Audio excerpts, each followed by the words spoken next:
Well, what an honor to interview Christine Hamm, who I believe is one of the most civically engaged, publicly minded citizens that we now have in Hopkinton, as well as being a fine neighbor. Thank you. And a great director, as you Thank you. see, multi-time director, Right. a seasoned director. So, Chris, I know you've lived here twice, but tell me about, actually, why don't we get your full name, current address, when you moved here? Okay, my full name is Christine Karen Bauer Hamm, and I moved here first December 4th, 1972. Um, and What brought you here? Where'd you live? Here comes Leroy. Leroy, join us. So what first brought you to Hopkinton, and where'd you live then? What first brought me to Hopkinton, let me see, was I grew up in Wheeling, West Virginia, and I was married in 1962 and moved to New England. My husband was at MIT, so his final year, senior year at MIT, we were married, and I worked at MIT as secretary to the chairman of the faculty and also the same person who was writing a chemical engineering textbook, which I got to type all those equations. So then we moved several times to Pittsburgh, to Dallas, Texas, to Westboro, Massachusetts, and then he heard that he was being transferred to Concord, New Hampshire to work for Sprague Electric. And I think the next day, this was like January 1st and 2nd, I found out I was pregnant, and this was actually my 5th pregnancy, so I was following doctor's orders, whatever to do, which was to go to bed. So we came up here to look for a house, and I spent a lot of time with Phil Dunlap of Morrill and Everett Real Estate, and Phil had been Senate Majority Leader and moderator of the town of Hopkinton for many years. And so he would drive me around and tell me lots of stories. And Walter Dwyer, who lived on Briar Hill Road with King Zara Realty, and they would both tell me lots of stories. And they told me that Hopkinton was the place for me, even though I looked other places. And I'd say, "What's the matter with Bo?" You know. Because of all the stories, they thought you'd fit right in here? I think they kept claiming that it had a town center and the real feeling of community here. And so no house satisfied me for one reason or another, which I can't remember. But I ended up buying 3 acres on the top of Putney Hill, my husband and I, and then we built this deck house. And so that's where we moved to. That took all summer, and through my pregnancy, they couldn't break ground until June because of all the snow on the ground, which should have been a clue to my future. And so then we moved in on December 4th, and there was lots of snow at that time. It looked like Dr. Zhivago going through the driveway. And I had a baby who had been born August 22nd. My husband went to Ireland the next day. And but that day, my next door neighbor, who was Jane Burnham, and she was married to Jay Burnham, whose father had been the vice rector at St. Paul's School, and that he had purchased at auction, my understanding, the father had, what had been a camp for St. Paul's, and it was right on Putney Hill. And they were converting that into living quarters, and they had 2 little children, one of whom was born in September of that year. And they also had something like 42 chickens in the living room. and she brought over some tea made out of bark. And so this was my introduction to New Hampshire, and I think this was really my recollection of those early years, was that there was kind of a mix of hippies and wannabe hippies who wore Talbot's clothes, but nevertheless went back to the earth and had pigs and sheep and cows and things like that. And where did you fit into that crowd? I was always on the fringes of everything, not really any of those things. There was a group of people that had connections to Hopkinton to begin with, and actually the Wilders lived right across the street from me, and they had more or less grown up in the area. They had other friends. Martha Douglas at that time, I think, was Betsy Wilder's best friend. I was on the fringes of that group, and but not really part of that group. And so there are a lot of people here that I remember from those years. And I had a new baby, so That was my entree to all things. But Jane was among those who had started a food co-op. And so she got me immediately involved in the food co-op. And there was another woman down the street, Joanne Myers, who had a child born exactly the same day as mine, Susanna. And so she was in the food co-op. And she was new to town. She was a friend of Judy Hampy's, who had a child born on August 20th or something like that. So which year was this exactly that you moved? 72. 72. So we all formed a play group. And those are still some of my best friends. And at the food co-op, we'd go to pick up our stuff on Friday afternoons, and we'd all have our babies slung on our stomachs. And then, so we had something in common right there. And then we would, I don't know, we had various jobs. You could bag the groceries, or you could get people's orders. And then I would get people's orders, and on Sunday night or something like that, I would take them to Carolyn Parrott Levine at that time, who lived on Drew Lake. And I remember my mother visiting and being sort of appalled, because the way you'd find Carolyn's house was there was a chair tacked to a tree, a rickety chair, and then you'd go in. And they were, Carolyn and David, who are still friends, were, very much the hippie kind of culture. So I see some of the things on your resume, and by the way, looking at this sort of portfolio of your history here, I'd say you have the job. You can have it. You qualify for, I don't know, Mayor of Hopkinton. I'm not sure. Historical Mayor of Hopkinton. That's an interesting thing. There's a Howard Mansfield quote in a book that he wrote, In the Memory House, about a community and how it's like a crystal ball, and it has this group and that group, and they all seem to cleave together, and yet strike it with a hammer, and they cleave an inch apart. So I always think that, this is my perspective, but everybody has a different perspective. And in this town, that's very much depending on locale and church and organization and all kinds of things. Who are the Roman Hamms? Oh, that's... Roman, Roamin, by the way. Yeah, that's just a Christmas card that I wrote as we were about to depart from here. My husband had got another job in the Springfield, Massachusetts area, I think in Holyoke, Mass. And so we were moving to Long Meadow, Mass, and we bought a house that was quite the house. And we were able to afford it because they built an interstate down below, which when I got out of the car with the realtor, I said, oh, is that a rushing river? It looks sort of Frank Lloyd Wright to me. And so that's how I always preferred to think of it, as a rushing river, but it was the interstate. But it was quite a house, and among its features was this marble bathroom that had a sunken Roman tub with a big plate glass. It was always freezing, needless to say, but in looking out into a courtyard. So as we were about to move, and I posed the whole family in the Roman bathtub, and we put garlands around our head, and I made this Christmas card because I, Claudius, was on Masterpiece Theater at that time. And then I put above, I, Chris, I, Klaus, I, Eric, I, Jim. And then I put this little gnome, I, the photographer. And we were all in the bathtub, so there was much. And then I sent it the Roman Hamms, because we were going to roam to Long Meadow, Mass. And there was a lot of controversy, like, did you have bathing suits on? And this is not like the Holy Family at all.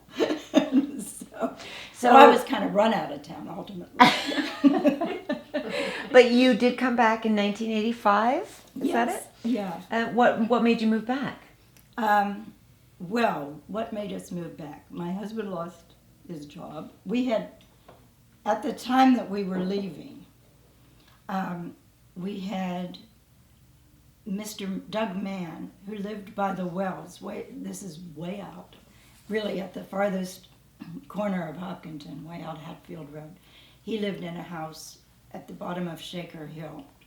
And as I said, everybody aspired to have pigs and chickens and wood stoves and things like that. Now, we had lived in this modern house on Putney Hill, so we didn't have any of that. So But my husband was very much interested in having those things. And Doug Mann came to the door as we were trying to sell our house on Putney Hill and said his house was for sale and that the Wells had suggested that we might be interested. Well, I could not see owning a third house at that moment, because I was eager to sell the second house we already had. And so then we didn't buy right then, but I think the next summer we bought that house.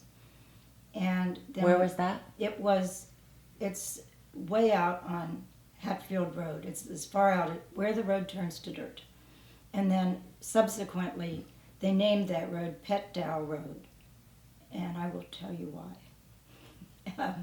Which is at the top of Shaker Hill was a cellar hole that we used to, the Wells and I, because the Wells were contiguous to us. So we both had a lot of acreage at that point.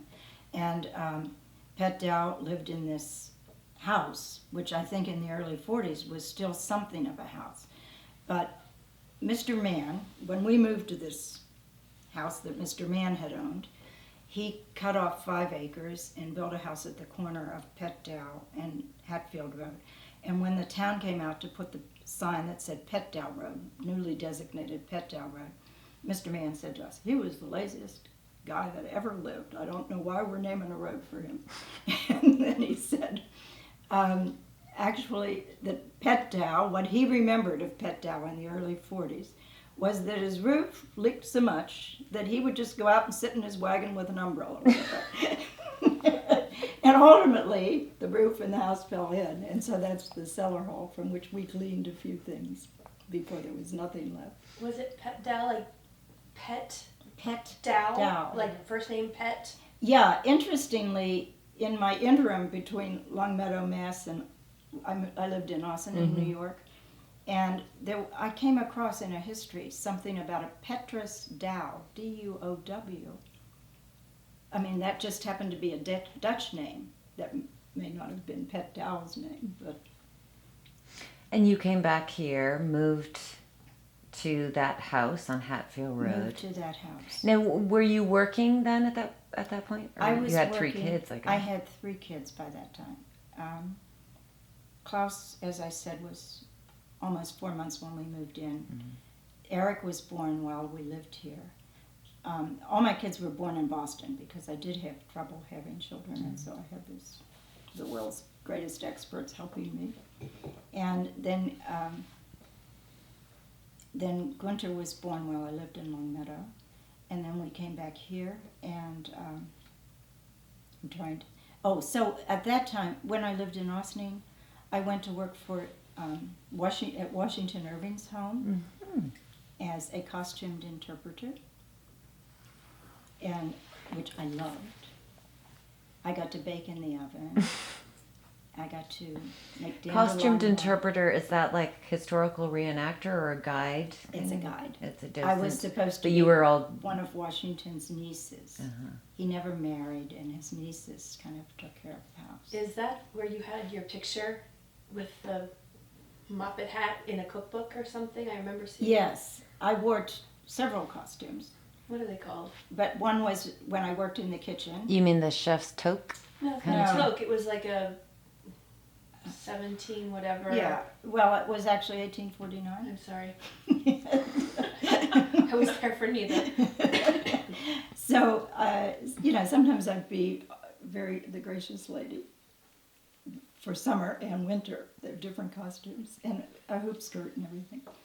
And then the interpreters were all interesting people. They were aspiring actors or something like that. Well, I wondered about you. It sounds like, just looking at what you've done here, and everyone knows that you've directed the Our Town play more than once here in Hopkinton, but there seems to be this kind of interest in the theatrical or performance and history. Is that something that's run through your life?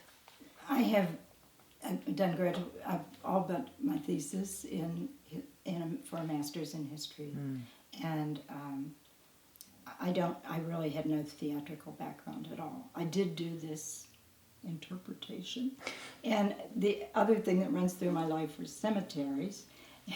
And when I was in Ossining, we did a booklet on the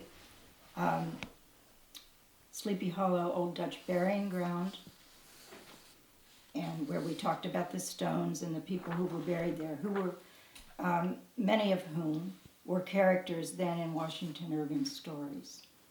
So we developed a guide to that, and we have a booklet that was sold for years after I left at the Sleepy Hollow Restorations, which had a number of properties, under their aegis. So tell us a little bit about your role in the cemetery walks here in Old Hopkinton and Kentucky Village. Well, that's thanks to Heather. Heather Mitchell, who's here with us today. And Heather just called me. And I don't think Heather knew of my terrific interest in graveyards or theater at that point. It was She just sensed something? I think somebody told her to call me after. I think she tried other people. Well, I had tried 2 other people, Okay. and not knowing, at that point I didn't know Chris. That was really my introduction to Chris. So what was your goal, Heather, to start a cemetery walk? I mean, was that it in absolute point? Yeah, that was really it, was to be able to combine history with something that people would enjoy seeing. And I thought a cemetery walk would be the perfect combination. And I'd gone to a one-day class on that, sponsored by the New Hampshire Humanities Council. So then I came back, and I had already had been thinking about a date, and I had called 2 other people, and they had politely declined. And so then I called Chris, and when I called Chris, I said, this is Heather Mitchell, would you be interested in doing this? And she goes, yes. In fact, I have it all laid out. I have been waiting for your phone call. Exactly. Well, I did not. I got the That costume was ready. in 2009. Yeah, that was a long time ago. So that's I think that's relatively recent compared to many of the things that you've done here, including running for the state legislature. Now, what motivated that? And when, by the way, give us a All setting. right. I was in the legislature from 2002 until 2012. I became involved in Hopkinton, in the Democratic Party politics around the end of 1991. Let's see. Okay, here's what happened. There was a big Democratic primary, and a number of contenders, and my brother had gone to school with Bill Clinton, to Georgetown with Bill Clinton, and their names both began with C, so they were kind of in the same group together at one time. So my brother knew Bill Clinton, and Bill Clinton, being who he is, sent my brother a Christmas card ever after and things like that. And my brother's very involved in politics. He was legal counsel to Jay Rockefeller when he was governor, and then legal counsel to Robert Byrd and George Mitchell when they were Senate Majority Leaders. So, and he was, anyhow, and he knew Bill Very Clinton. involved. And, but I guess that had nothing to do with it. It was really when Clarence Thomas was going to the Supreme Court that I got pretty upset, I guess. And at the same time, there was a flyer on the community center bulletin board, and I was going to the community center for aerobics. And I saw this about organizing a Democratic committee, and so I and some, actually it seemed to be some veterans of our town, it must have been right after that, appeared at this meeting. And the person who was organizing it had kind of just come to town to organize it. And I got very upset when we wrote a letter sending it out to all the Dems and independents on the voter registration list. And he misspelled Hopkinton. No.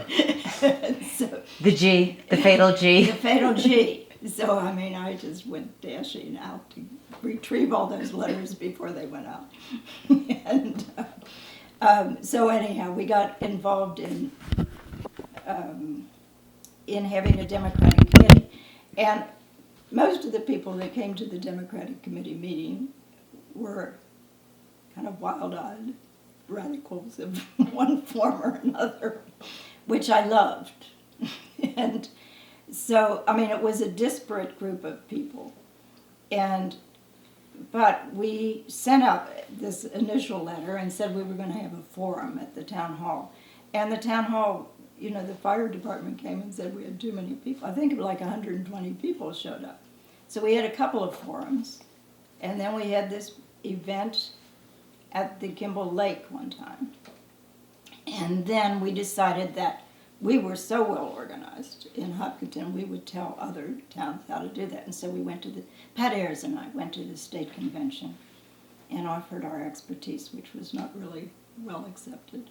But we did decide, Doreen Stern Gordon was there taking notes, and I had never met Doreen before, and we just thought she was like an itinerant facilitator or something. She was so good at making notes of how we should organize ourselves, but she was just another Dem here in Hopkinton at that time.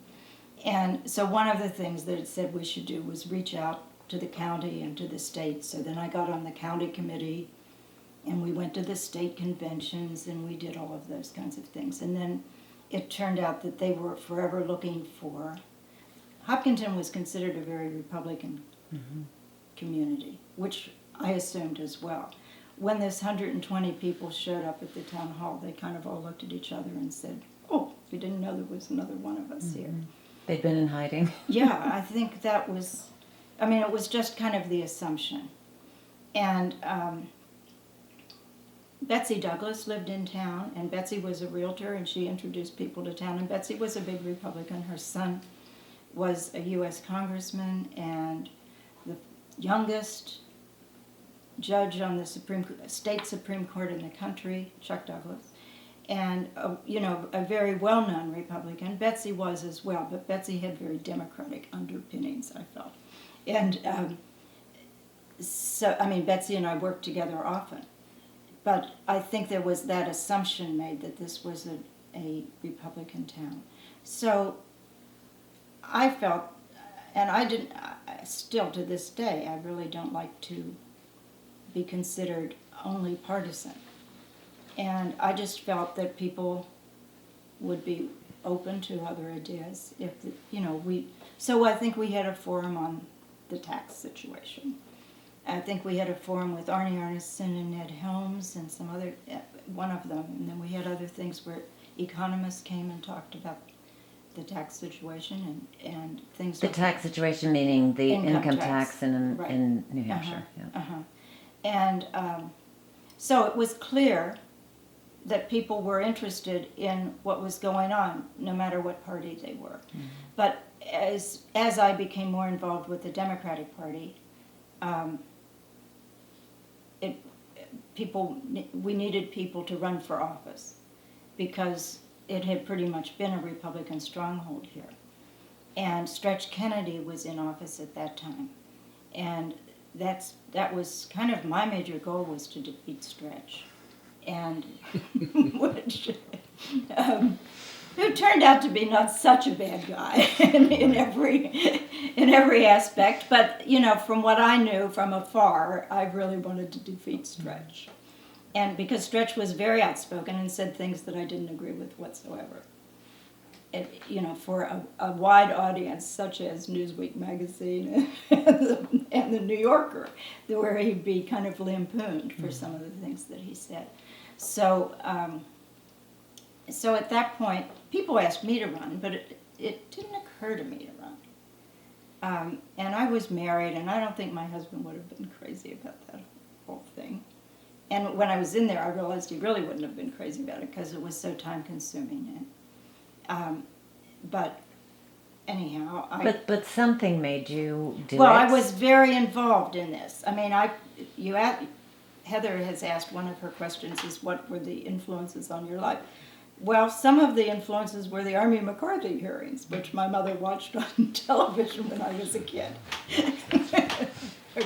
And so this sense of right and wrong, and my Uncle Michael was reading Thomas Merton and Dorothy Day and talking to me and thinking of becoming a Trappist monk, but then instead went on to have 6 children. And but these were early influences on me. So I think I felt like, I was really appalled about the Supreme Court situation. And with Clarence Thomas. I think that's really sort of got me going. And so, I just wanted to get people of like-minded people in office. I didn't care if it was me. I didn't think of it to be me, even though some people asked me, but they I now know that they will ask any living being. and so we got Derek to run. Derek Owen. And so he first ran in 1992 and was elected. And he was one of the members that came to the initial Hopkinton Democratic Committee meeting.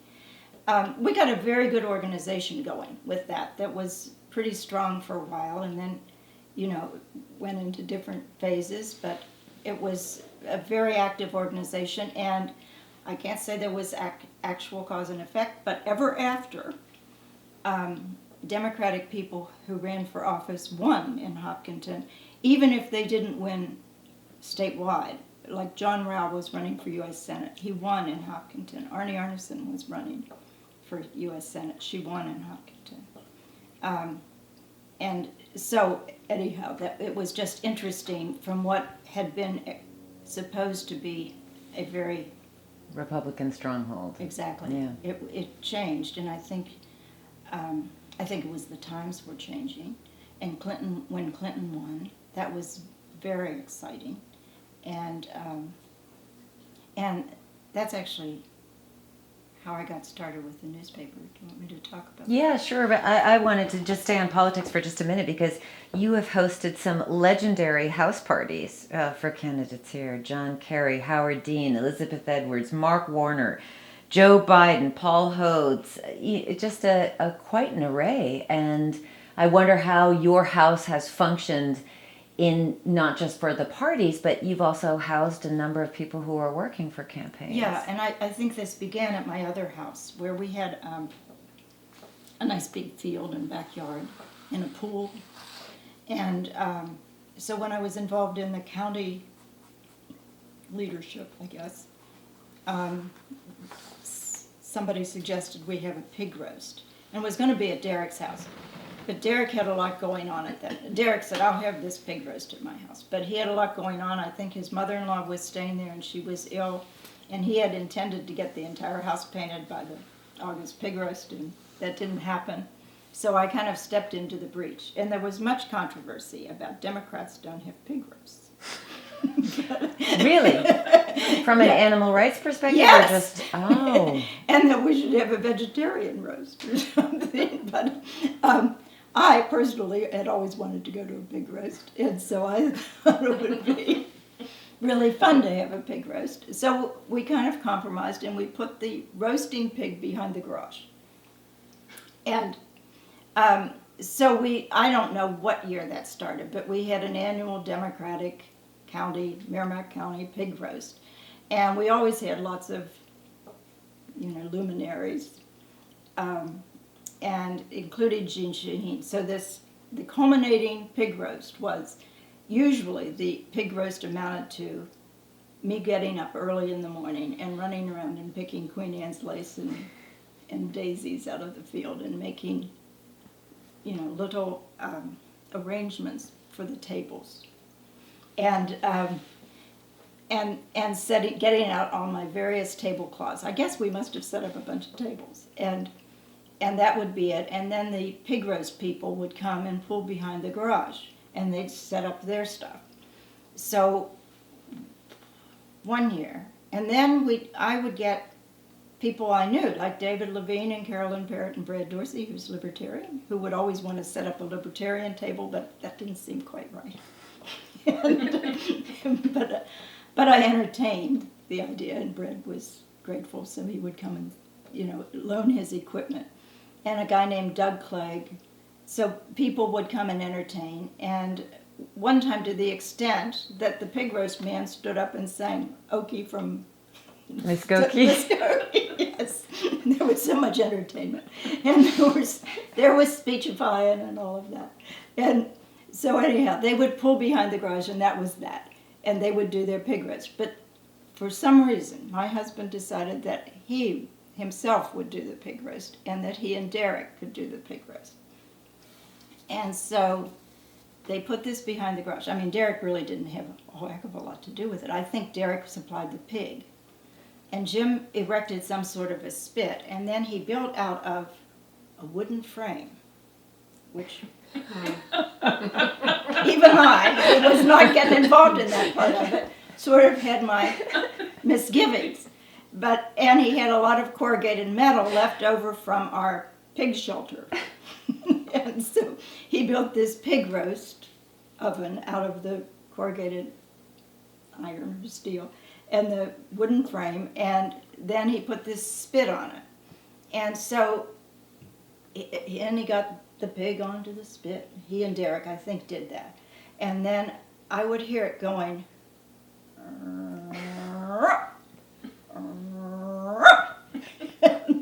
all morning while I was doing my flower arrangements. And so eventually the pig fell off the spit. And eventually one of my children, I do have these 3 children, Gunter, I think, saw that fire was coming from behind the garage, and he got the hose. And then the pig went down, and so much of the pig was burnt to a crisp. Some of the pig was raw. And then this is when, 200 or 300 guests were arriving. So we just tried to hide that fact, and it was good it was behind the garage. And then we went over to, Jim wanted to get my oven racks, which I refused. But Derek and Ruth are much nicer people than I, and they offered their oven racks to somehow get this thing off the ground. And so we cooked the pig. But what I best remember was Billy Shaheen, who was the governor's husband, was there. And at the end of the day, he's running through the ashes practically and picking up pieces of pig. And he grew much in my estimation. I wonder if that would even be possible now. He'd probably have a publicist running behind him, Yes, or a probably. staffer that would say, no, they're going to get that on Twitter. Right. Or Well, interestingly, we had Al Gore, so that must have been the year 2000. And Al Gore's people came as of Wednesday. This road, this Petdow Road, was a dirt road, and it led nowhere. It was a dead end into the woods, and subject to gates and bars. So up came this big black, SUV or something, and so they were surveying the situation. So from Wednesday to Sunday, we had the Secret Service, and we had the front people, the president, Advance team? the advance team, who wanted. So they were at odds because the Secret Service wanted to keep Al protected. The advance team wanted Al to be right out there. So they were talking. They were always at odds. That was very interesting for me to see the inside of all of that. They wanted to, cut branches off the trees so we could see Al better. There was a little platform behind my house with a stone wall holding it up, and that was kind of our stage. And we would have hay bales for people to sit on. And so that went on. And the Secret Service, this big guy, had, kept his clothes in my closet and everything else for the week, the rest of the week. And then they laid out the whole house, like where Al would come in, the front door, and where Al would get his water, and where Al would have his fruit basket, and where Al would walk to the bathroom, and, how he would get out to the backyard. And there was to be no deviation, and I think that was sent to Washington. And there was a dog that sniffed around ahead of time.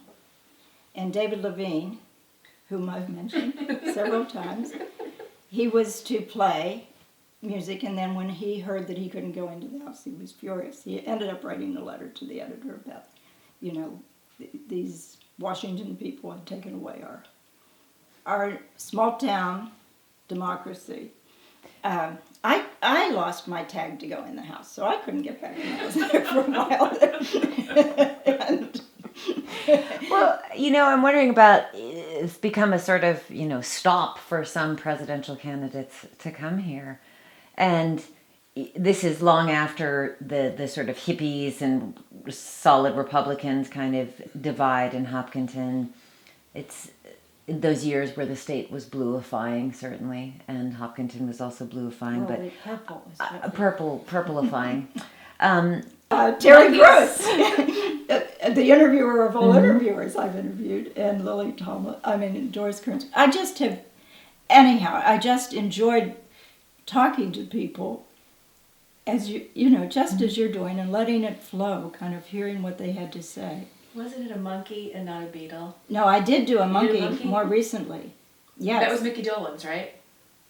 Mickey No. I Dolenz bet it was Peter- Mickey Dolenz. No. I was going to say Peter Tosh, but it's not Peter Tosh. Peter Tork. Tork. Thank That's who you. it was, Peter because he'd Tosh. gone to Carlton. Very, very Yes. close. B.B. King. I mean, some of the Little Richard. I got to know. Whoa, okay, much respect. Anyhow, I love this, and I could tell you, wonderful stories of things they said to me. I remember saying to B.B. King, "Gee, I just read your biography, and you've had 17 children. Is that right? And with about 17 different women. You know how it is, baby." So,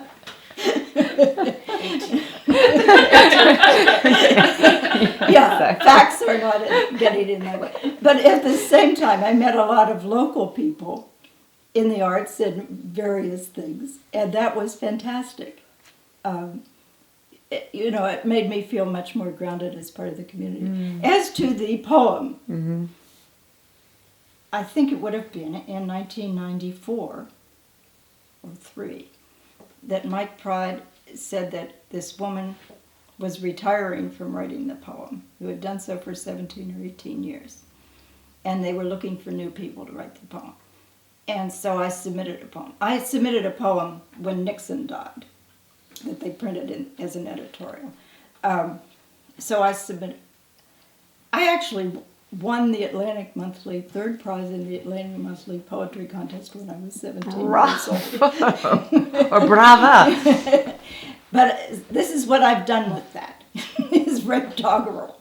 And so anyhow, I don't know that anybody else applied for this job, but I got the job and took it very seriously. And I think that whatever I'd submitted to Mike was more based on national news, and he wanted it more on local news. So now it is so trivial that, virtually nobody knows what I'm talking about in that poem. Do you have a sort of standout, like I really nailed it with that line, or? Oh, sometimes I am so pleased with myself.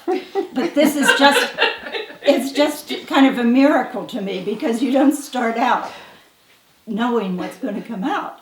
And you're just full and full. And it takes me forever to do the research. I'm not doing it this year. I mean, I've done it for 20 years, with 1 year skipped when I was in West Virginia with my father was dying. But, so however that adds up, it was 20 years in 2014 with 1 year skipped.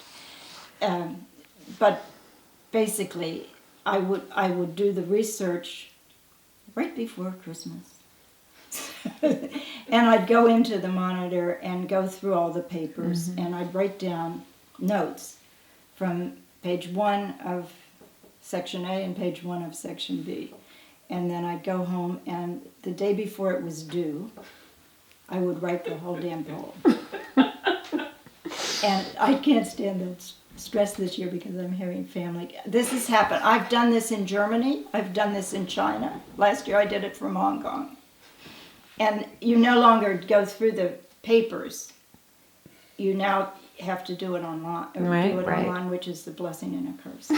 So, although you threw that together, I have worked with you, as have other people in this room, as the director of Our Town, and you demand a little bit more work from your from your charges, not from me.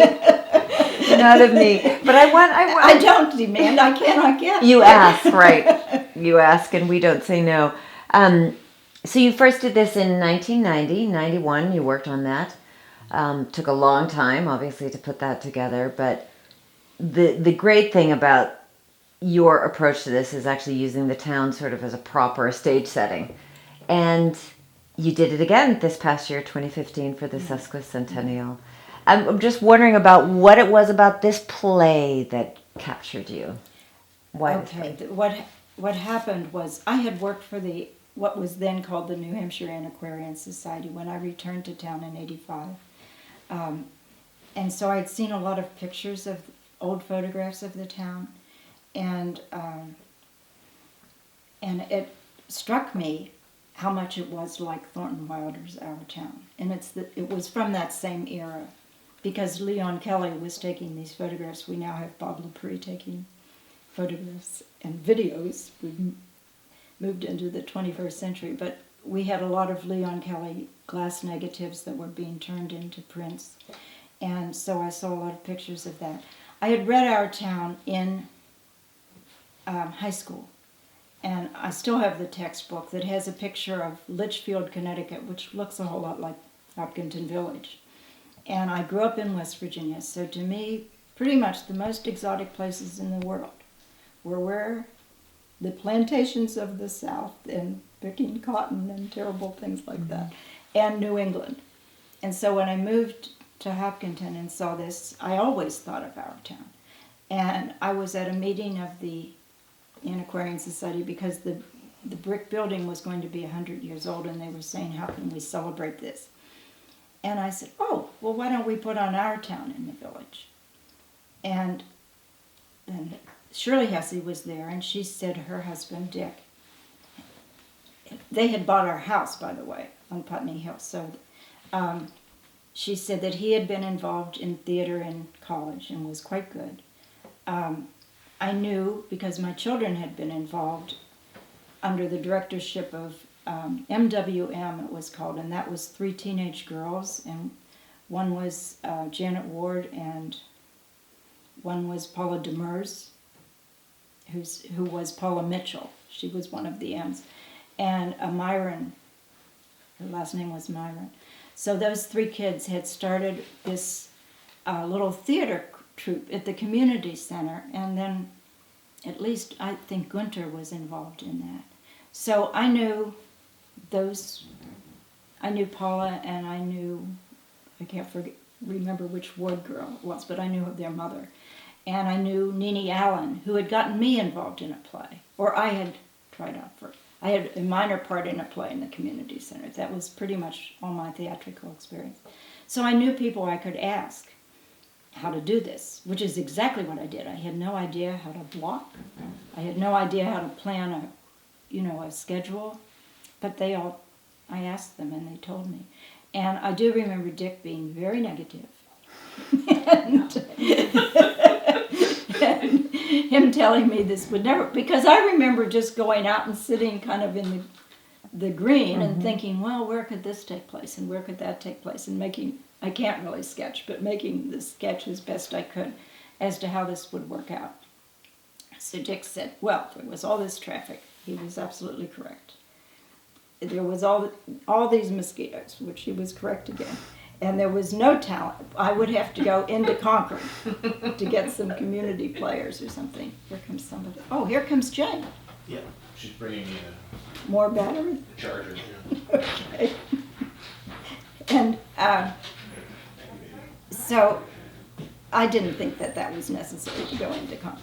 Because in addition to seeing this in my mind's eye in this place, I could see the people that I knew in town in this play.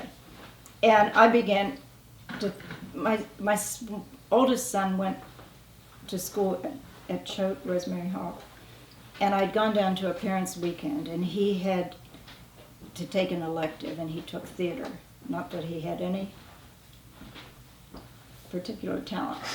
But I remember going to a class, and the teachers saying, you know, the most important thing in choosing an event is who your audience is and how it fits within the context of the audience. So when I'm at the Historical Society at this meeting, I thought, well, what could be better than that? And then I think I did have this kind of vision. And I sort of felt like, well, with the help of some friends, I can get this thing put together. And I just couldn't wait to cast people. And for me, the most gratifying I mean, I had no anticipation of what would be gratifying about this. But the most gratifying was bringing people in town together in the cast who wouldn't otherwise maybe associate with each other or know each other or think that they would like each other. And there's, I guess theater does create a bonding experience, but I think in this case it was more than the theater, it was the whole town creating a bonding experience. And I just remember at the end of the day, and it turned out my middle son played the role of George because by default.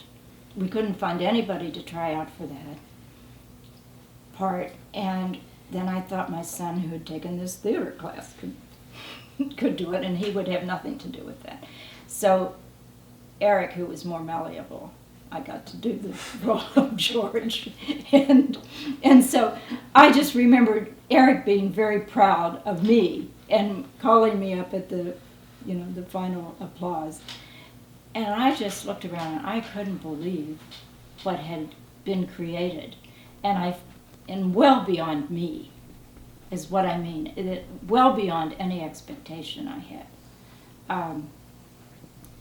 And everybody working together, and that the town came out and appreciated it so much. And I think all of us saw the town in a way different than we'd ever seen it before. It's had a huge influence on my life in terms of, in the dining room I have framed a quote from the end of the play, "Do any human beings ever realize life as they live it, every minute?" And the times I've spent in that graveyard listening to that line has changed my life. And I think has made a lot of citizens of Hopkinton think about life differently. I think so too. Yeah. In a temporal way, but nevertheless. Were the first two performances as magical? I mean, obviously that was my experience solely. Was the last one? I'm so glad to hear that. But were the first two that special, or was it something about the compilation of your time? This was your No. Your crowning It was glory. the Everything first was ones were as much just the same, and then in '96 we did 96, it. right. We did it in '90, and then we did it in '91 because we were so excited about doing it again. Leroy Anderson, who's sitting over here, who is now my friend and companion, was drafted to be in this because I believe it was Derek, whose vision I saw as the stage manager, Derek Owen. And it was very hard to find just regular guys to play the two fathers. I mean, the women were coming out of... There are not very many significant women's roles in that play. And there are a number of men's roles. And there are a number of kind of character roles. The milkman and The snotty arty lady. yeah. Luella. And Luella. Lovely. But I'm thinking of the male. Yeah. And so I was just looking for a couple of ordinary guys and was not having much luck finding them. And Derek suggested that I call Leroy Anderson, whose wife I knew, Diana. We were in a book group together. And I knew Leroy, I think, but I'm not really remembering too well.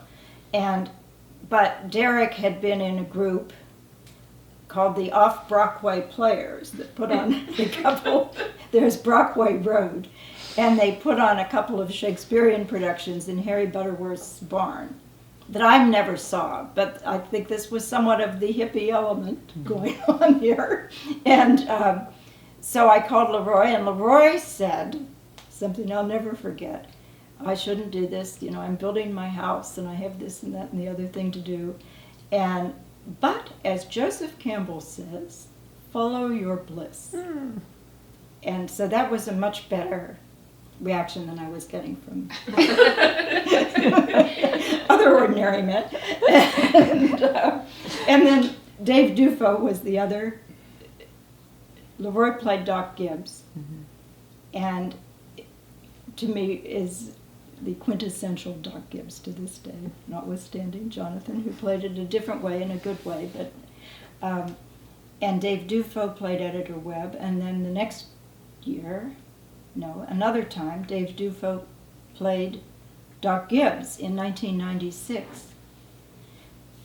What was a memorable moment for me in the early productions was Dick Shuck played the milkman. Mm-hmm. And Dick Shuck is a character, Yes. and he's the plumber. He was the plumber in town for a long time, and so we wanted to get bleachers here because Heather's worked with me, and she knows it kind of comes slowly. It evolves as I think of the next thing, and I don't know how to delegate. So originally, all the stuff that Heather did, which was important, I was doing because I didn't know how to ask anybody to do. But basically, it occurred to us that we needed to have some seating in the green. And somebody said, probably Dick said, well, we could get the bleachers. And so he had the rescue squad, I believe, bring the bleachers up on tractor trailers or something. It looked like the Brooklyn Bridge was arriving in front of the Congo Church. And to me, it was, bringing from Kentuko to the green, kind of a lot of animosity gone, because we were all working together for this. And then in '96, when Tom Johnson played the role of the milkman, there's a hymn that's, as you know, that appears in all 3 acts of our town called Blessed Be the Tie That Binds. So we were rehearsing that. Penny Gardner was in town, that's Derek's daughter, and she was playing the piano in the old St. Andrews Hall while we were rehearsing, singing that. We did more rehearsing of the hymns than we did this year. And Due to our talent. it must be. And it shows. Yes. Because almost everybody in the cast is part of the choir. And so they had to know what this hymn was. So Tom Johnson, as the milkman, was part of the choir. And he was there, and he said, and Tom's, like, to me, a real old-timer. His family was in the milk business, he told me. But he said, do you know the origin of that hymn? And I said, no. And Tom, by the way, he was the town clerk. I called him to be in the... Most recent production? No, in 96 I 96, called him. And he goes, sure. He said, I'm watching a ball game here, though. Can you can we talk about this later? And I thought, he doesn't know what he's agreeing to. But I said, okay. So then I just didn't have any idea that he would come to the first rehearsal with every line memorized. He did. Yes.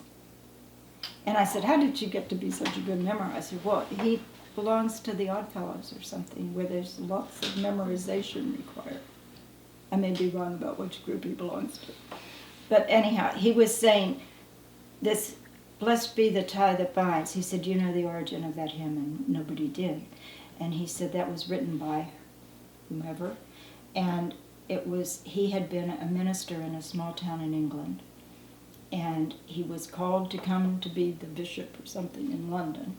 And so he and his family all got into the carriage, and they were hugging goodbye to everybody in town, and they, deep bonds with people in town. And there was a lot of crying and gnashing of teeth, and then they got onto the wagon, and they went on their way toward London, and they got an hour or two en route. And the minister said, I want to go back to my hometown. And he turned around and came back, and everybody was delighted to see him. And that night he went up to his room and he composed Blessed Be the Tie That Binds. And Tom said, that's what's happening here. And, that meant a lot to me too. So it's all about bringing all of us together to do that production. That became something I hadn't anticipated, but the better benefit of the whole deal. So we did it in '96. The McDowell Colony was turning 100 that year. They were doing a lot of things around the state that had a connection to the McDowell Colony. Thornton Wilder had been at the McDowell Colony, and it's widely thought, but I've done a little more research, and it wasn't all written at the McDowell Colony, but some was. And so I approached, it was the New Hampshire Charitable and the Humanities Council that were really sponsoring this year-long event with things related to the McDowell colony, and I knew some people involved. And I said, would you like, they said they wanted grassroots things. This was our token grassroots thing. Then we decided we would go on the road, and we would go not to Peterborough, because Peterborough is too commercialized in the downtown now, as far as I thought. But instead we went to Jeffrey Center, and we went to Center Sandwich, because to me, if you had a green, a church, and a burying ground all within easy walking distance, you were ripe to be doing this out town. So that's where we went, and we got T-shirts that said, because we had to have a title of our group, so we called ourselves the Saints and Poets Theater. Well, you not just when you got here in 95, but you did this in 91, you did it in 96 and 2015. I mean, some of the same players, some come and go. It strikes me that you got to see a sort of survey of Hopkinton citizens in a way, or people who lived in your town. And I'm wondering how you have witnessed changes. What have you seen for changes? You know, a lot of people give Hopkinton a bad rap of being, you know, the town where all the doctors and specialists live. And contractors and plumbers joke about there's the doctor price and there's the citizen price. Oh, do they? Yeah. For like gas? Where do we sign up For for yeah, gas would be one thing, but you know, it's a different place. You said that all the animosity was gone between Kentucky. That's not true. I mean, I witnessed it again, you know, rearing its ugly head again this year, unfortunately. But it's not true. I think it comes and it goes. And I think, I mean, there's, the people that I knew when I first came to town, and I lived on Putney Hill, which was, I guess, the Gaza Strip, as George Loneweather and Janet Krasanik said. So it was kind of midway between the two villages. But there was a Hopkinton town library, village library here, which I used. So you know, that put me more on this side of town in a certain way. Because I had little kids and I went there. Doris Luna was the librarian. She was the nicest person to welcome me. She said, you know, I know lots of people with little kids. Do you want to meet them? And do you want to be the program director? And do you want to do this and that? And so she was, you know, very welcoming. And so that I became involved in all parts of town, but with that library more. And then I think Judy Hampy, said, you know, if we join the Women's Club, we can go to these meetings and see inside all these beautiful homes, and we get babysitting free. That seemed like a good deal to me. And so then, you know, immediately you're asked to do a whole lot of stuff. And you meet people, but to me the grand dames of Hopkinton were Shirley Dunlap, whom I met taking tennis lessons, and she was the wife of Phil Dunlap, and she was very friendly and very vivacious woman.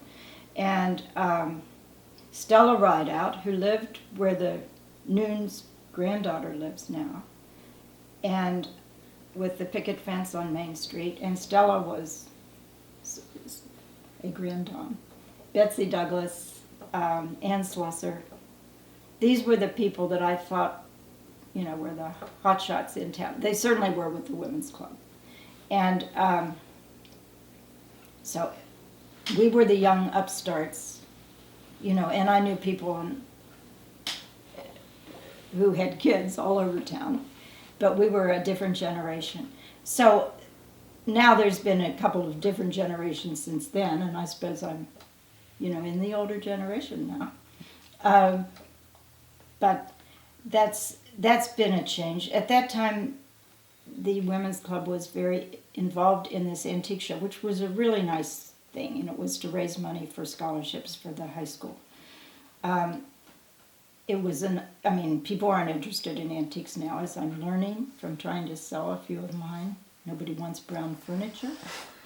And But at that time, there were a lot of antique shops in town because we had a program that went with the antique show, and there was a map in the centerfold of all the antique shops around town that a woman named Jane Damon drew this map. And then there was a great interest in, by people of my generation of furnishing these colonial homes with, not so much me, actually, but with antiques. And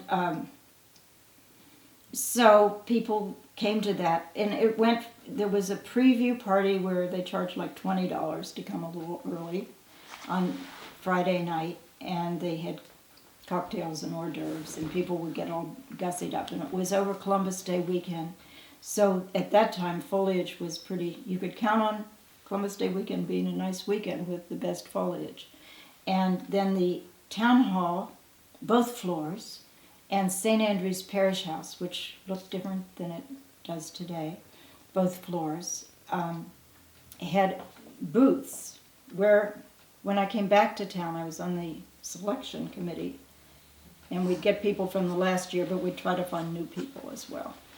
And so people would set up pretty small booths that looked like rooms, and they were all beautiful as far as I was concerned. And then people in town and from far and wide would come to this show on Saturday and Sunday and buy things. And there was also a luncheon, I think, at least on Saturday, that had been in the St. Andrews for a while. And then the Hemmingsons moved into the big house next to the town hall. And they had a big back room that somebody had operated an antique shop on, added to their house. So they'd had an antique shop there, but the Hemmingsons had no use for that room. So they offered the room to be used for the luncheon. So that was then for the luncheon. And I was co-chair and then chair, is kind of the way it ran. In the early 90s, I don't remember just when. So I made friends through that.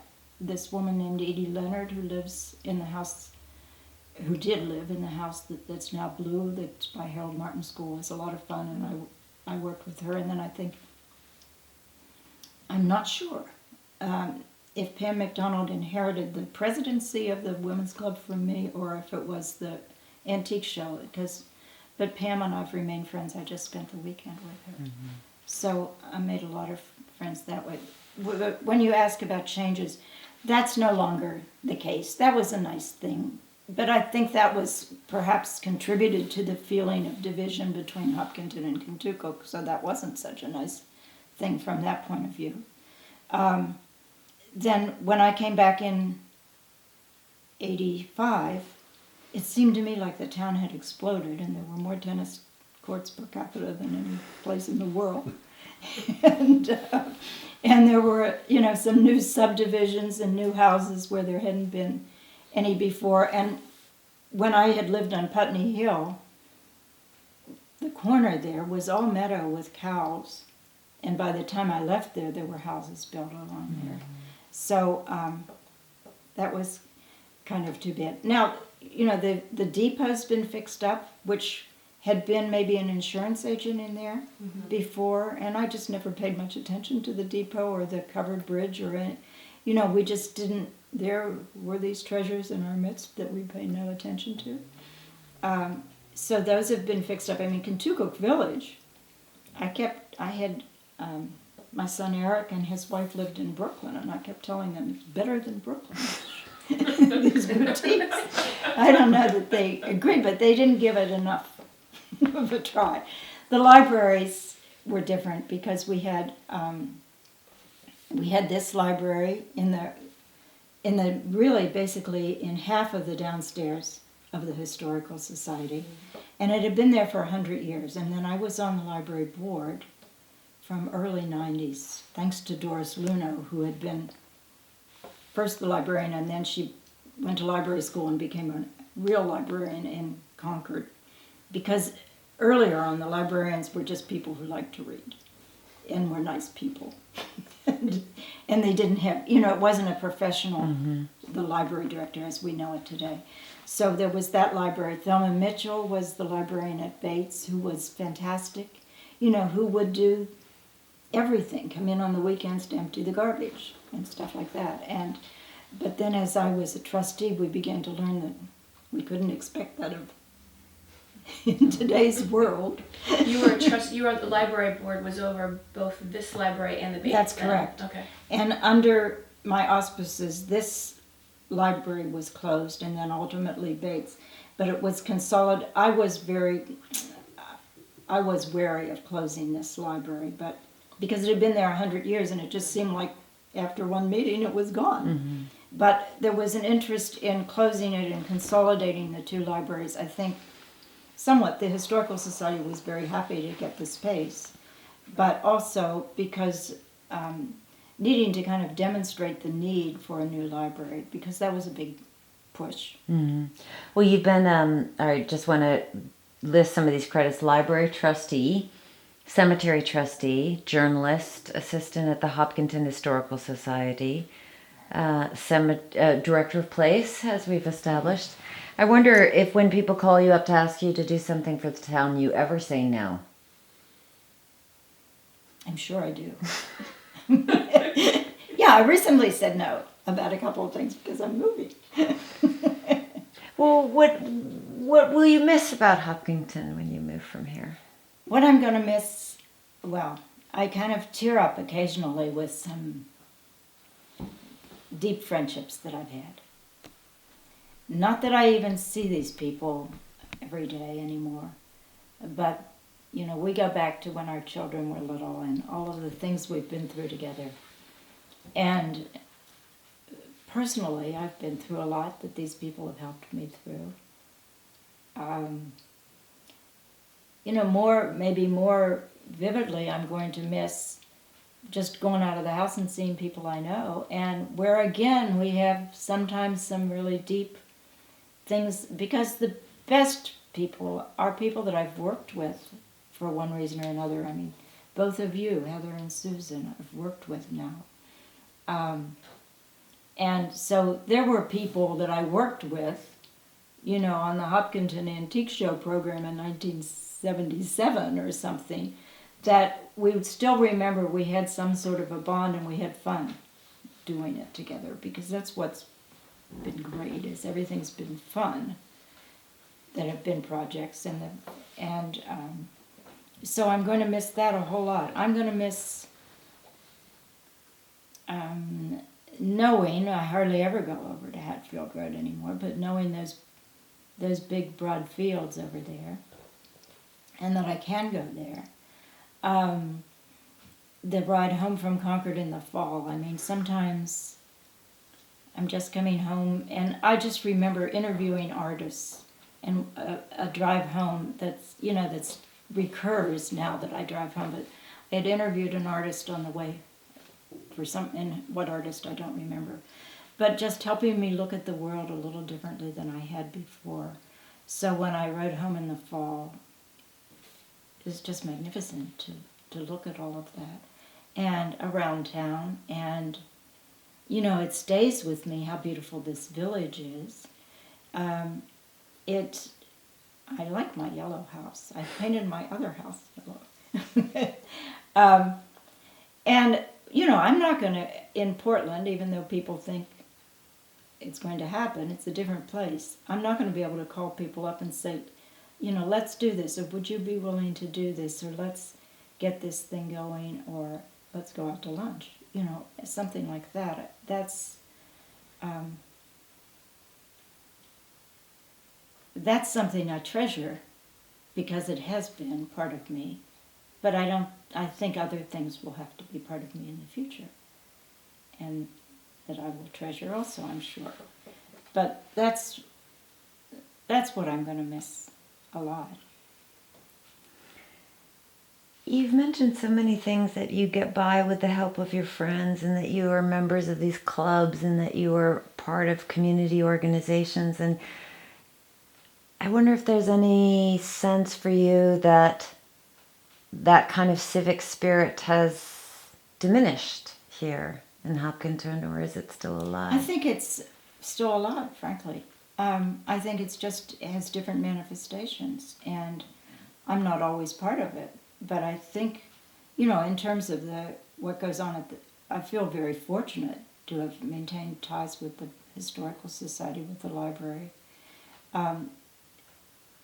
so that I'm part of a lot of things that go on. Not everything, thank God.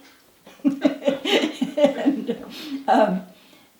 but I feel like all of that's still happening. And certainly, I worked at the Historical Society where it was pretty much looking at the old photographs and hearing the stories from Rachel Johnson, Richael, who was a spinster in her 90s and a very interesting woman. But she had pretty much, stayed in Hopkinton, and she did things the way they had been done. And Rose Hanson was there. Rose actually grew up in Hopkinton. Rose Putney, for whom Putney Hill, that family. So when I worked at the Historical Society, Rose had just become president. But she had come back to town about the time I was leaving in 78. I think she came maybe in 77 or something. She had a career in Massachusetts, I believe. And so she had come back to town. So the Antiquarian Society was rather antiquarian-like. And I remember having an electric typewriter that broke. And Ted Noon, who was relatively new to town, but he was on the board. They lived right across the street. And he said that why didn't I just get a manual typewriter? This is when computers were coming. I think I quit. I thought enough of that. Because it was difficult. I mean, I was coming in for $5 an hour from like 10 to 12 and 2 to 4 on a couple days a week. And I lived clear on the other side of town, so what was I to do between 12 and 2? But drive home, have a sandwich, and drive back. And I'd be paid, $5 an hour, which I thought the whole thing was fascinating, actually. But it was frustrating to me because my house was an old house that we were trying to redo and get organized, and it needed a lot of redoing. And so did the Antiquarian Society. And I thought, this is everywhere. I cannot escape it. But now, since I left, it's miraculously, I really think under Heather's tutelage or aegis, it's changed quite a bit. And so many activities are going on, and it really does. There were attempts made to involve the town. We brought in the school kids, but certainly, it wasn't a sustained attempt, and there really was no knowledge of how to get out of that situation. And so it's now become a larger part of the town, and I think it's tried to be more inclusive around the town. I mean, it actually started as the Philomathic Society in Kentucky, Right.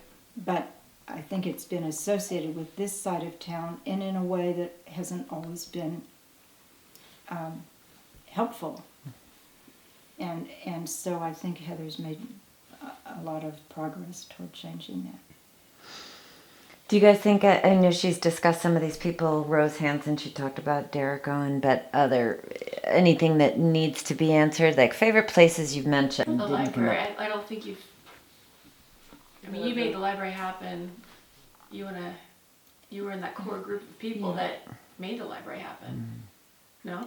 Yes. Yes. Yes, building the library is one of the things I have starred here, but I just wanted to check in with you guys about, what hasn't been covered. And did you want to say more about the cemetery walks? We talked about them a little probably before you came in, Leroy, Oh, okay. but maybe not enough, I don't know. Well, That was one of the first things we hit Will upon. there be another cemetery walk? I see Blackwater ? Well, we certainly hope there will be, and that Chris will be here to direct it. I hope so too. Well, you talked a little bit about that it was tough to leave the old library behind, but it was essential. So if you want to talk with us about building, which essentially Okay. you were a driver. Yeah, I was on the board, at which, I need to get a drink of water. sure. But you can keep going. Virginia, right above there, our glasses, yeah. let's see, I was on the board from the early 90s, and I'm not exactly sure when. And I fulfilled the term of Doris Luneau, who had asked me to finish her term, and then I ran forever after. And we used to meet at the Bates Library. And I remember, much discussion about could we afford to get a fax machine and things like that. And then Trina Richardson, who was perhaps the chair at that time, had taken a course on why you need a new library, and so she really had it very much in her head that we needed to have a new library, and so that's why we closed the village library to highlight this need, because then we were in the Bates, and so there was talk about expanding Bates, but it was on the 100-year flood plan. There was also a lot of visitations by people from the state about the handicapped access. Lack thereof. Yes, the lack thereof. And so we would say, well, we're going to take care of that when we build the new library. So there was a need to either spend some money on that building, which seemed a little foolish. And Bates was just downstairs, right? No, Bates was The both whole up thing? and down. Okay, the children's part was downstairs. The children's was downstairs, where we now have the cemetery trustees. Indeed. And so there was a lot of looking around for where should the new library go, and we went to conferences. The board would go to conferences at Simmons College Library School and things like this. And so we looked. Well, we considered Bates. We considered this house next door to me because it was on the market, and it has a big garage with a bowling alley. It was the Chase House. Right. We considered.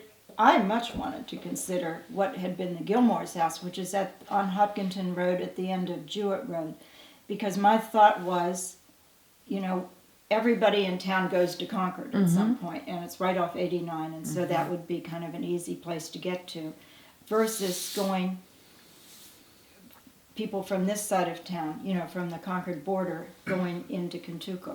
But I think politically it was wise to put it in Kentucky, and at that time, the town had acquired 60 acres or something like that of the old Houston farm.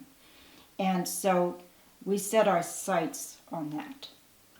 And there was a town charrette about what should be done with that. And Trina was very much interested that we should have pride of place, that the library should have pride of place there. And so that was where we eventually decided to do so. We interviewed 5 different architects, and we settled on Clint Shear for one reason, because Clint had a great presentation. He and Eric Paulson, who worked for him, and Eric Paulson lived on the same road as the library, so we figured Eric would be by there every day versus hiring a Boston architect that specialized in libraries. But I loved the other buildings that I saw that Clint did, and so we settled on Clint. And so then we went, well, the fundraising is more important. Dorothy Osborne, whom I'd like to talk a little bit about, because my first recollection of Dorothy is is Dorothy and her husband. When I worked at the Antiquarian Society, they gave money to restore the painting of the boy with the apple. and so there was a grand reception for the painting The Boy with the Apple, and in gratitude to the Osbornes. And Rachel Johnson, I remember Harold Osborne, who might have been a couple years older than Rachel Johnson, and that means he was 98 or something, was struggling to get up the steps with Dorothy, who was younger than he, his wife. And Rachel said, "Will you look at that?" And so anyhow, Dorothy had a very unbelievable history in terms of she married Mr. Brockway. Wait a minute. Dorothy Brockway Osborne. So she had grown up in New York City. Her father was from where Derek Owen lives now, on Brockway Road. Mm-hmm. He had grown up there. He had gone to Yale and become a doctor and married Mrs. Brockway. And then they had Dorothy and a sister. And so he then died very early, and his wife then raised Dorothy and her sister in New York City. And his wife worked for the Museum of Natural History, I think. And then Dorothy would come to Kentucky every summer. By that time, her grandfather had moved to Pennacook Road, to a farm there. And I got to know her, both as reporting upon her being 100 years old and as a patron of various things in town, 2 or 3 stories that I wrote for the Monitor about her. And I also got to know her as a donor to the library. So she became very interested in the library. Trina knew her first, and then Trina and I went to see her. She had given $10,000 seed money so that we could get a model of the library built by these architects, which I think is still there today. And we could take it to town meeting and say, this is what we want.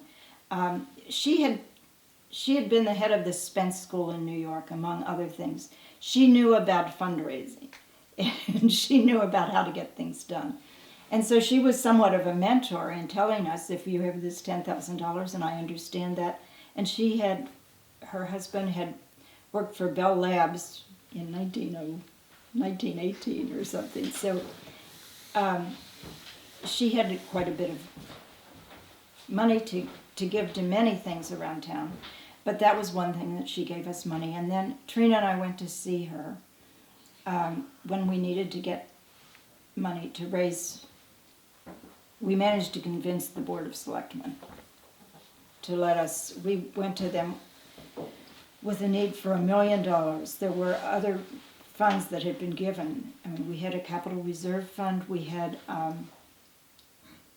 is her name? Catherine Bailey had left quite a bit of money, out of the blue, to the library. And there were other things that we had some money. We could say it was going to cost $1.6 million. So we could kind of account for $600,000. We were going to raise maybe $75,000. And they said, we'll give you $850,000, and you have to have it raised. This is March, so that you could break ground in September, I think. And so, basically, she gave us $150,000, but it was a good day in the stock market, and it was stocks, so it was more like $165,077 or something. And Trina and I came away from there unbelievable. But she didn't want that really used toward that campaign. She wanted that to go in an endowment fund, which is why there's the Library Foundation, which is separate. Hard for people to understand, but it is separate. So basically, she felt that it was very important to raise the money from the town, and so that everybody could buy into that. I had, in my reporting, one of the people that I talked to a lot was Carol and Merwin Bagan, who had raised money for the City Auditorium in Concord. And Carol was always trying to make that point to me, that small donors are as important as large donors. And I certainly felt that. And so that was hard for the community, for some people in the community who didn't, we didn't really want the community to know we had $150,000. But she didn't want it used for that, so we then wrote letters and we did one thing and another to raise money. And basically I was the head of that campaign. And I remember having this at my house, and, we had a little chair of this, and, we had 4 chairs of different people who would get, another half a dozen people to do fundraising and stuff like that. I remember going to Staples one day and doing so much copying that my hair was standing on end, and making these little packets, and for the 25 people or something who showed up at my house, and trying to explain the structure of our fundraising organization. And so the packets included a blueprint of the library and something about the different donorship levels, which I had learned about by going to Pam Palaio, who is the vice president of the Concord Hospital for Development. And Pam had explained how you do fundraising to me. And so, and she told me many things, and and about how you get the right people to approach, friends of friends to. What are you laughing at? No, Leroy, no. Friends of friends to approach people. It's a little reality TV. um, Anyhow, how to do this? How to remain silent when you ask for money and they don't say anything, and to ask for more than you may receive rather than less than you expect to receive. And so, basically, we had a little workshop on how to do that. And then I laid out all of these packets on the table, on my dining room table, and said, go take it. It had people's names on it because we had identified. I just kind of gone through this book I had that Bev Johnson used to put out about the community and by street, and my various the garden club and the Were there women's club. notes about people? No. Because that would be a No, director I'd like but to I mean, see. but I got myself and a few other people together. Like, who do we think is a good person to approach for this? So I had a couple of hundred packets out on the table, and then I said, go and pick out people that the people that, and so left for me were all the people that nobody wanted to approach. And I remember letting that sit there for a while. The reason, by the way, that I knew that we needed to raise money faster than we were doing was we had put out, like at Bates Library, a jar of buttons or something. Guess how many buttons there are? And then we would raise $17 or something like this. And I remember going to bed one night and thinking, my God, $17 times how many years? And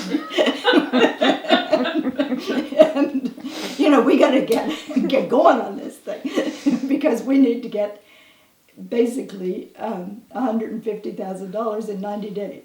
We raised over $500,000 in 90 days. We raised like $650,000. And from how many donors was that? It was hundreds of donors. And then, I don't know, the plaque at the library has been changed. I looked at old plaques throughout the world and had my idea of a design. And then, so when we were designing the library, which I had also done some interior design, so I was trying to get somewhat involved in picking out the carpeting and the upholstery and the wall colorings and stuff. But anyhow, the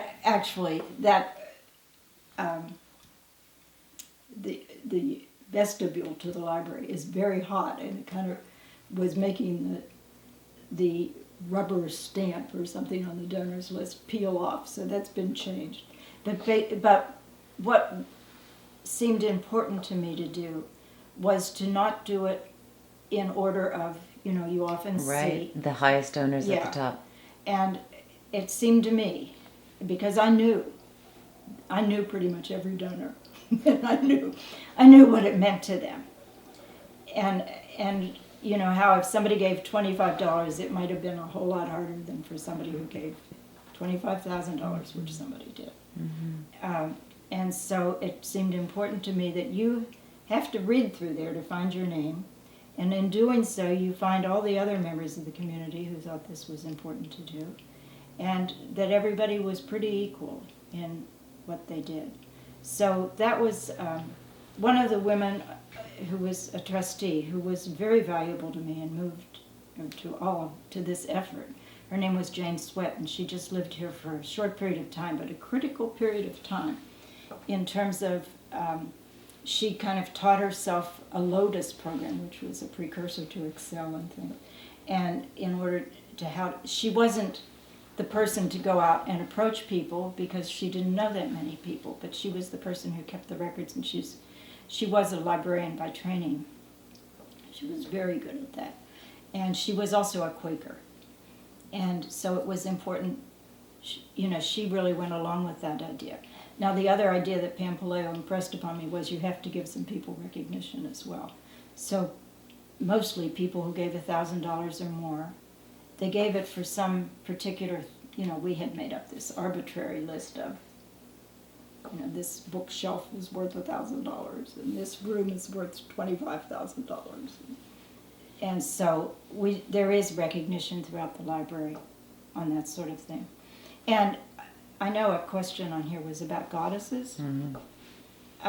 So I encouraged all goddesses to give $1,000. Who are the goddesses, by the way? And another thing we learned from fundraising was the board had to give Uh-huh. up to its capacity. So we all did pitch in. But, okay, the goddesses are, it kind of started in maybe around 1990. I had a friend of mine was visiting, whom is a college friend of mine and remains a good friend of mine. And I had a bunch of women friends over to meet, for her to meet and them to meet her. And we were having a good time at the dining room table. And so I just remember Jane Brett, again, these are people that might not have known each other or appreciated each other. And Jane Bradstreet was sitting next to Benny Wells, and we were all laughing, and Jane goes, "Benny, I didn't know you could snort." And so, Benny being a very ladylike person. And so, after that, those who wanted to, I think Jane invited a whole bunch of us to her house for this winter solstice. She was going to school. And at UNH, she decided to go back to college. And so she wanted to kind of celebrate her passing her math class or something. And so she invited us over, and we all dressed, she said, dress goddessy or something. I remember wearing, actual Christmas ornaments from my ears. And then in the summer, I had a pool at that time over on Pet Dow Road. So Jane thought I should have a summer solstice. And so we had invited more than ultimately became the goddesses, but ultimately those who continued with us and got in the pool and did, Esther Williams-like formations, became the goddesses. So would you like me to name all of those people? Sure. It's because I wrote them down.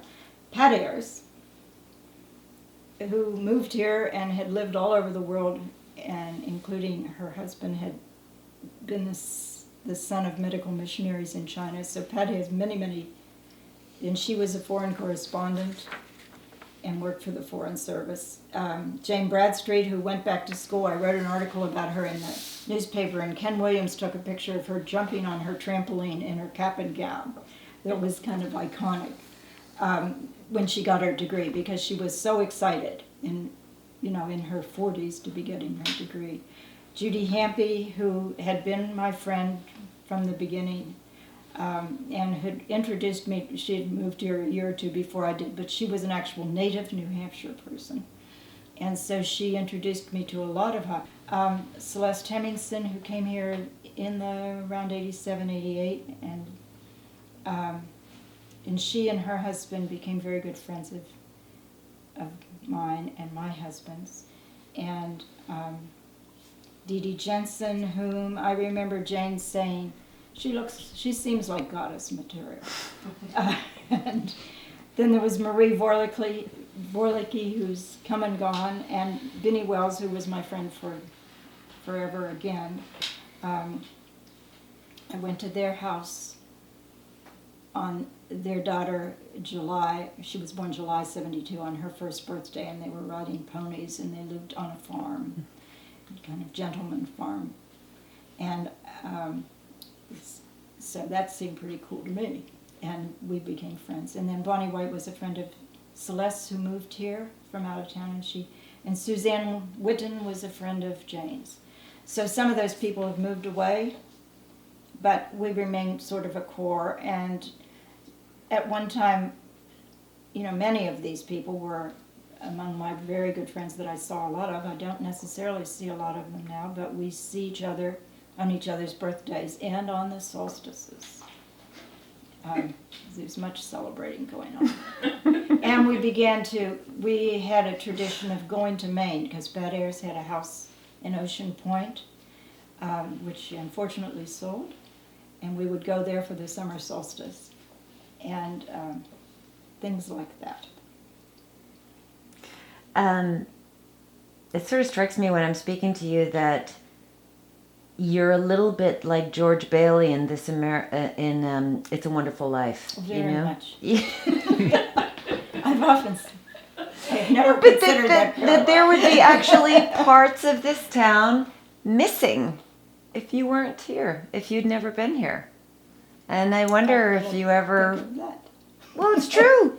There wouldn't be a library, most likely. Oh, there would be a library. But it wouldn't be a new library in that new place, probably. And the interior. The interior. Not pointed. Not the carpet, not the upholstery. That is Who for knows sure. what Which state? is going down. Who knows what state the schools would be in? I mean, there are The just a schools lot of... I was vice president of the PTO or PTA, I can't even remember. Having moved away, and that was my way to get, my kids were starting school, so both in Longmeadow, Mass. And in Ossining, New York, I was quickly involved in the PTO and PTA and quickly president because I see that, people like people who will step up. and so when I came back here, I got involved in that. But really, my kids weren't in school here. Well, Gunter went to school here from kindergarten through 7th grade. But my other two children moved away before they started school, and they came back, and one was in 6th and one was in 8th grade. And it was tough for them to come back as preteens and teens and enter, and they ended up going away to school. Well, I'm going back to I wouldn't know Susan. I wouldn't know Heather. I wouldn't know Bob. I wouldn't know Leroy if you had not asked me to be in a play. But this is what you do, Christine. I mean, I'm going back to my George Bailey case, that this town would be a very, very different place without you. Well, you very nicely, when you moved to town, had this big I had a shindig. shindig at your house, so I wouldn't did. have felt comfortable knocking on your door. But, I guess I think perhaps you're being humble, and maybe I'm pushing the issue, but thank you. Thank you for all that you've done for Hopkinton, Greater Hopkinton. Hopkinton and Greater Hopkinton. I think it would be a different It is the place. town of Hopkinton, village of Kentucky, village of Hopkinton, village Okay, of... I do don't know how to Poor say West, it properly. Poor West Hopkinton always gets left out. Always and I gets lived left there out, quite Nicole. a number of years. Yeah. But if you're selling your house, moving to Portland, how do you want to be remembered as a citizen here? Or what are your wishes for Hopkinton as you consider moving? Probably that somebody buys your house. Yeah, That would be big. Like, you're sabotaging that. that very much so. I don't do a lot of thinking ahead. I kind of react, I think. And, I mentioned before that I'm a deadline person. I don't really spend a lot of time thinking, why would I like this or not like this? I know that you asked what motivates me, and I did give some thought to that. But basically, I'm not, I admire other people who are, and I met many people like this in the legislature who planned in advance, like a chess game. I don't do that. So I sort of react to, I am really fascinated about people and about what's out there. And that's what appeals to me and what gets me going into something. What's going to happen to Hopkinton, Kentucky? I hope that there's a respect for the heritage that it has here. I have no illusions that I'm going to be remembered here or that Susan and I work as cemetery trustees now. And that's a place I will miss, is that cemetery. Because I've spent a lot of time in that cemetery, and I've spent a lot of time thinking deeply about life and death in that cemetery. But I also have seen, and it's just dismaying to me as we do our survey of the cemeteries in the spring, how much time erodes, how you want to be planted under a tree, and how those tree roots are going to knock your gravestone, or the branch is going to fall on top of it. And so people are forgotten, and that's okay. You know, I took geology in college. And I think it's not a bad thing if more of us didn't think of ourselves in terms of geological time. You know, we do what we can do today. To me, what's important to do is there's some text from the Bible that actually appealed to me. What's that one? To walk in kindness. I used to have it pinned up here, but Oh, Micah 5. Micah 5. What is it? How does that go? Okay, we're going to look up Micah 5. It is Sunday. It is Sunday. It is Sunday. Okay, so I'm embarrassed to say I don't know how to spell Micah. Micah. That's That we can do. Yeah, you should know Micah. Okay, I think what's important is, and a lot of these lessons are from our town, to live the days as best you can, to be kind to people. It's not in my nature to be a Pollyanna about it, but not to try to hurt them, to try to actually make people feel good about themselves, including myself. What does that say? It's not as envisioned. Is it 5:2 or what's the verse? You said 5, Micah 5, but did you say Micah 5:2? I don't know if anyone said 5 I too. don't know. But I think we ruined the moment of that fantastic ending. We can There's retrieve an it through edit. editing. We can retrieve it through editing.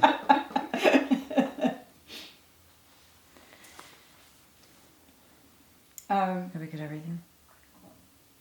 I will destroy your horses from among you. No, I don't. That's a good one. I will destroy your witchcraft, and you will no longer cast spells.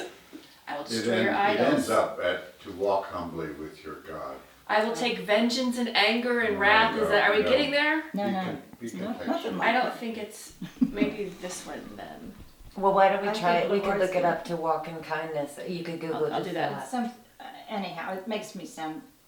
I don't think I live that, but that's what I think. So you- It's okay to have aspirations. Exactly.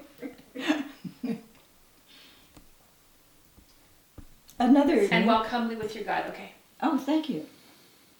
Should I read this? Yes. What? Is this it? Okay, I saw this on the South Congregational Church wall. Show the people in the future what you've got in your I hand, know. Christine. This is, well, okay, Doug. Okay, go ahead. That's what This we is how called a we found out, smartphone, because everybody. We don't know. a lot. That was before they were This- implanted it into seems your to me brain. There was a nicer translation of this on the South Congregational wall. There are a couple of different translations below it. You have several flavors. And what does the Lord require of you? But to do justice, and to love kindness, and to walk humbly with your God.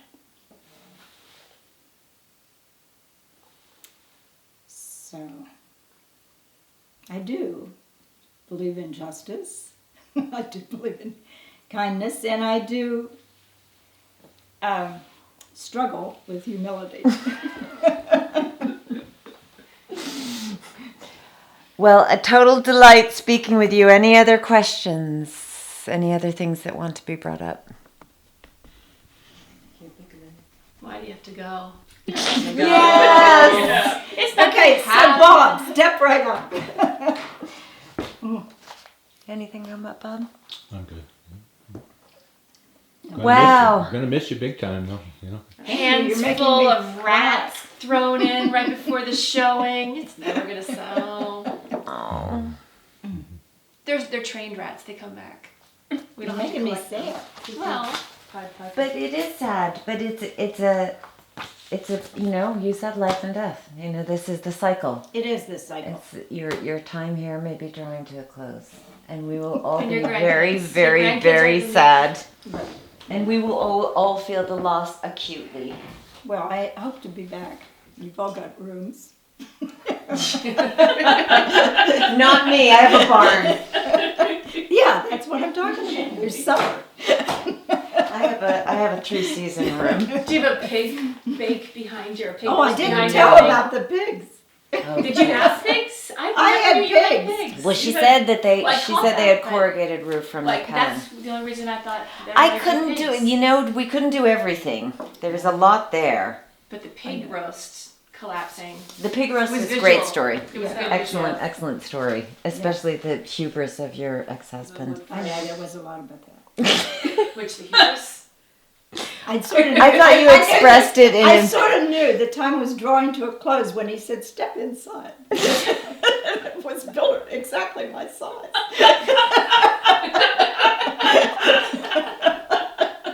Christine Hamm. Christine's ham, right? The bear got him.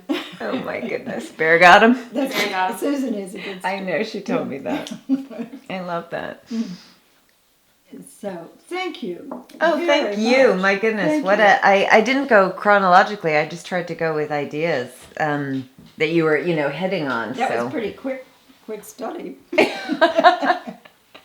And just a fascinating, it is the human connections and how I just love how you learn to do everything. Like Yeah, Pat Paleo, whatever her the paleo diet lady. Pam Polite. Pam taught you how to do fundraising. I Okay. spent a couple of hours with. I mean, she was really nice, and she Mm. gave me a book, and that was.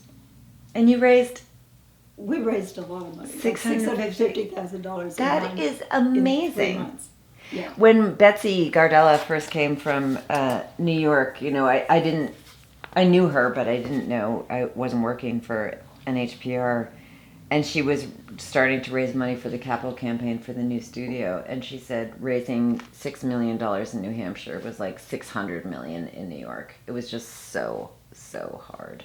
My brother called me at one point, I think before I got involved in politics, and said, I guess Jay Rockefeller was thinking of running for president.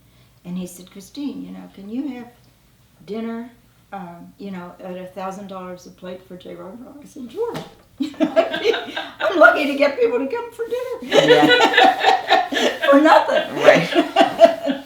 New Hampshire is not known for its Philanthropy or willingness to get out of the house, I guess. Oh, I thought it has good marks for volunteerism. Yes, it does. Volunteerism, yes, but not philanthropy. Actually, I wrote a chapter on volunteerism for the Oh, Child really? and Family Services, a book that they put out when they were 100 years old. Uh-huh. Yeah. Oh, no kidding. So they're good Know at that. that. Yeah. Oh, because So- I'm on the Concord. Oh, are you really? Uh-huh. Your brother was in politics. You were in politics. Clearly, you come from a family of politicians. Do you not? I asked the question. No, my brother and I, as Laura likes to say, how many people had,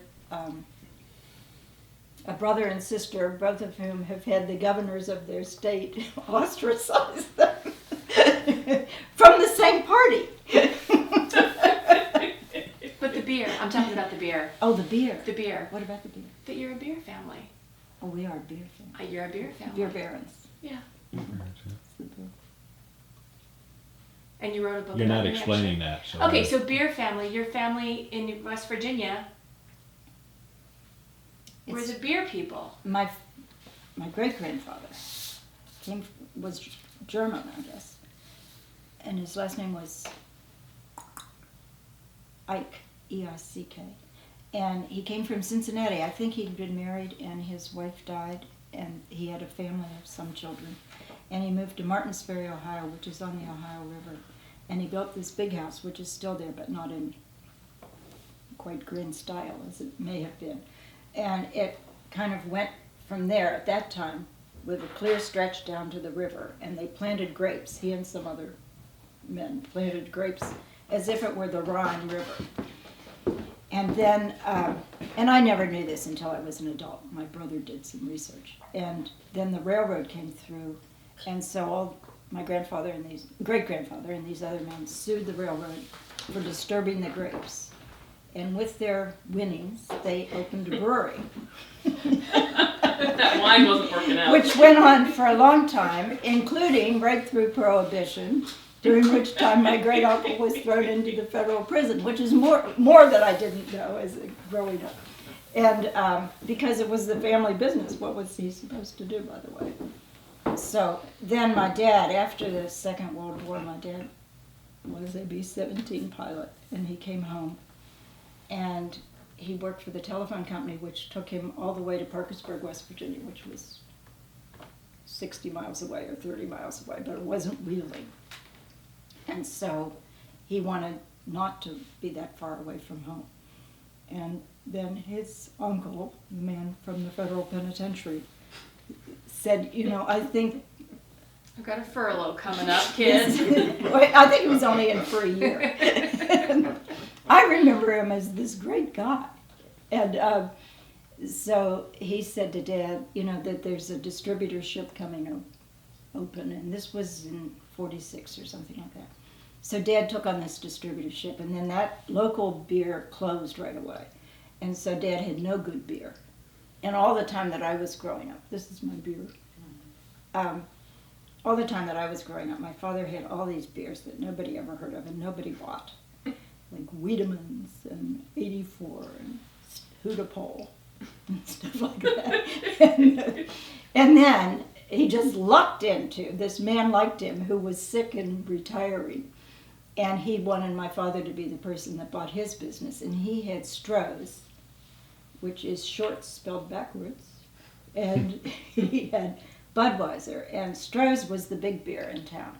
So I kind of grew up like we were all struggling. And then suddenly, as soon as I got out of the house, my dad was making a fortune. I'm buying a Cadillac. And then, so anyhow, he had Stroh's. And then Budweiser became the big thing. So now my father, who had 5 children, I was the oldest, and it would not have occurred to him to have a woman take over the company. And so he had 3 boys, one of whom became a lawyer, one of whom became a guitarist and didn't even want to work on the truck in the summer for fear of damaging his fingers. And then the 3rd one was like the perfect beer distributor. And he's the youngest of my brothers, so he took over, and now his daughter is taking over. And she is clearly excellent at this. She's very pretty, and you know, just all the reporters just think of her as a news story. If Yingling comes to town. Oh, Yingling? Yeah, let's Do they do interview her. Yingling as well? Oh yeah, they do. Oh. I mean, that's a really, That's it's very interesting to tour the warehouse, because I used to work for my dad when the beer was $3.10 a case, wholesale. And, you know, and I would, in the summers, and I would check in the truck drivers, and I would clean the toilets after the truck drivers used them. Oh. And I remember, you know, it was $3.10 for a common beer and $4.20 a case for the premium. And so, as Dad put it to me, I was so fortunate because I got to know all aspects of the business. It's true. You could have a microbrewery in Portland. This could be your next chapter. Yes, They have exactly. a few microbreweries. Yes, they As do. Klaus says, my son who lives in Portland, his legacy is bringing, what is that called? His own tap to, I mean, he has in his basement his own tap, which he got the idea from my brother in his own house. Like a kegerator? Yeah, a kegerator. Yeah. And so he's brought the kegerator actually To Portland. to Portland The because kegerator. everybody now has a kegerator. Good. So, thank you. This was I have to really fun.